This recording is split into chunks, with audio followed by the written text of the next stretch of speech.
What are the 4 types of footwork needed when hitting in Roundnet?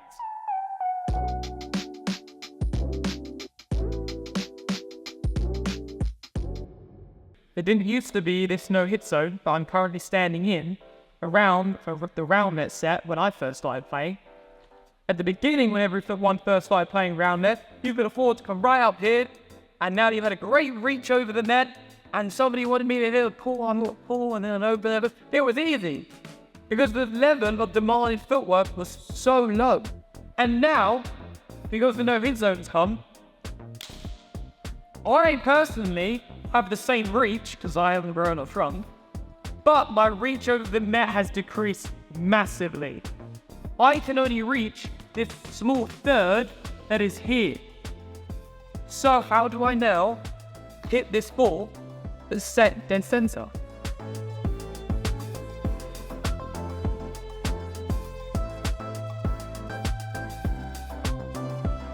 First point, athletic/wide stance.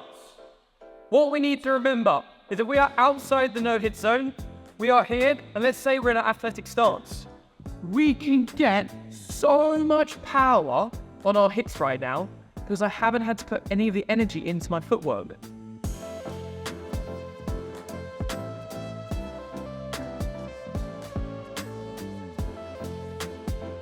However, limited reach over the net. So there's only a few sets that you're able to perform that hit with because the reach is limited. But the power is great, okay? And what we need to know about this is that the wider I now spread my legs, the more of a reach I have over the net. Enough? Not as much. So I could just come to the net, and if I wanted to just a little bit more of this third, I could just widen my legs. Not a great habit to get into though, because now it's getting harder for us to perform footwork that's demanded for us when the ball is set on the other side of the net. Second, and most common type of footwork for over the net hitting. This is called the cross step. This is when I am here outside the no-hit zone. I can't reach this, footwork is demanded of me. The footwork that is demanded of me is called the cross step. And this is when we cross one step over the other. That is why it's called the cross step.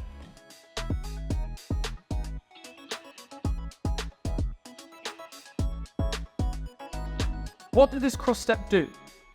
We're here in our athletic stance and we start leaning. You can see my heels are just barely touching the floor for those who are over there because I'm now moving and distributing more of the weight towards the front of my feet because I have to lean forward. Because the more I can lean forward, the more of a reach I have over the net. So I'm going to lean until I can't lean anymore or feel comfortable with catching myself. And just at that point, when I'm leaning, that's when I go, and that is when I make contact.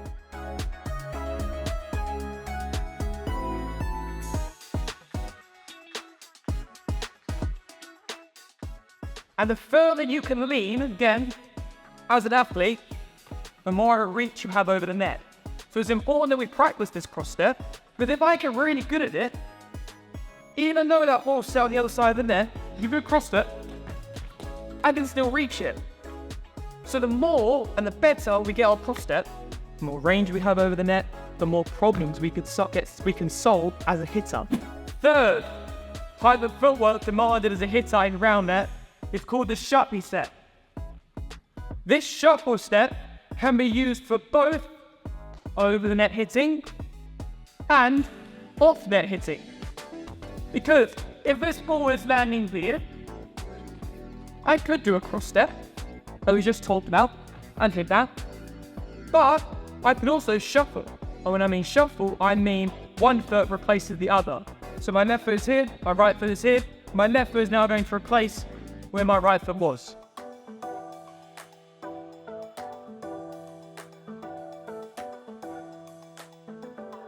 The shuffle step would give you a great reach, okay? Because you're just shuffling where you can reach it.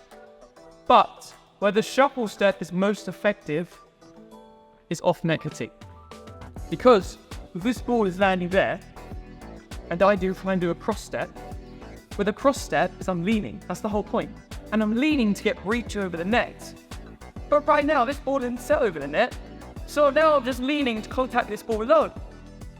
But why would I then do that? Because if I want to contact this ball low, if I'm now trying to contact the ball low for an off-net hit, that's probably going to be ripped.